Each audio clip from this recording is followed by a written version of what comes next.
Place par décret le Conseil supérieur des Sénégalais de l'extérieur.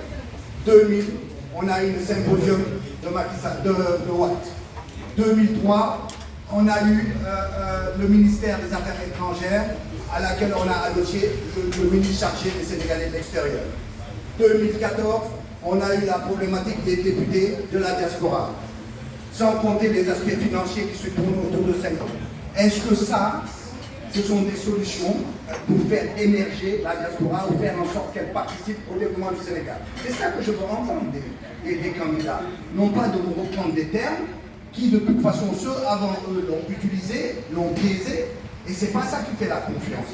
Donc la problématique de la diaspora, d'abord, c'est de dire tout ce qui existe jusqu'à présent, j'en ai fait l'analyse, en ce qui me concerne, c'est pas bon, on le jette, on parle d'une feuille.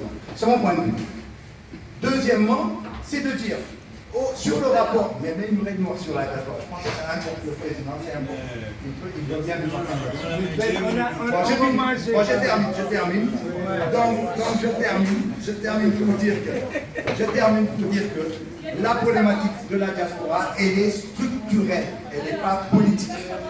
Ça veut dire que quand quelqu'un parle de la diaspora, s'il ne dit pas, il va mettre en place une structuration de la diaspora pour faire monter les éléments, non seulement les revendications, mais les potentiels, la mutualisation, nos affaires, nos problématiques, nos projets, tout ça, il faut une structure, il faut mettre en place des structures qui sont capables de les faire remonter, et il en a assez mal à plus. Si ces structures n'existent pas, ce n'est pas son parti qui le fera remonter, ce ne sont pas les gens de la diaspora qui le feront remonter, c'est par cette politique-là qu'on pourra y arriver. Je vous remercie.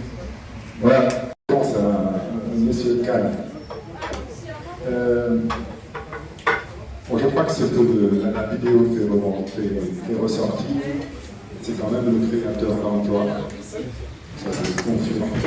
Il n'y a pas une institution où la Côte étudiante dont je suis sorti sans avoir augmenté les effectifs.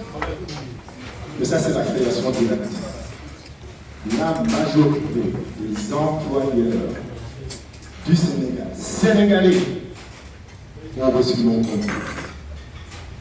On peut les citer, Bocar Sambadé, Yérim Saoud, et Ghana il est difficile, il est rare, que je ne peux pas entrer en détail, mais par exemple, au niveau de la Banque de l'habitat du Sénégal, nous avons mis en place la notion de promotion immobilière par le secteur privé, alors qu'il n'y avait que la SICAP, la Société des nationales, et qui était vantée de politique publique, avec tout ce qu'il y avait comme dysfonctionnement. On a multiplié la construction de logements et donc un marché du bâtiment en progression grâce à la promotion immobilière privée que nous avons organisée, et beaucoup des promoteurs privés sont liés de ces réformes que nous avons introduites. Comme on le dit, quand le bâtiment va tout bas, bien que ça a été une source d'emploi particulièrement importante, mais partout où je suis passé en tant que banquier, mon souci, je ne faisais pas encore de la politique, mais mon souci était de Sénégalais d'abord. Y compris pour amener l'institution que je dirigeais à la tête du classement des banques, afin que l'on sache que des équipes sénégalaises, exclusivement sénégalaises, étaient capables, dans la banque, de prouver les capacités. Et pour revenir à l'exemple de la Banque de l'habitat du Sénégal, on a même développé une coopération technique qui nous a conduit à assurer l'assistance technique d'établissements similaires dans les autres pays environnants.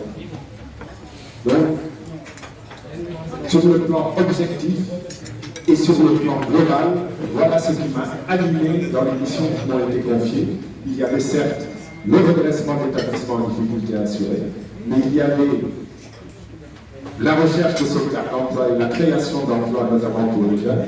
Il y avait les promoteurs, les entrepreneurs sénégalais à promouvoir pour leur faire occuper des places importantes dans les systèmes bancaires. Aujourd'hui, c'est plus le cas, je dois l'avouer, dans un système bancaire qui privilégie l'étranger, il faut le savoir.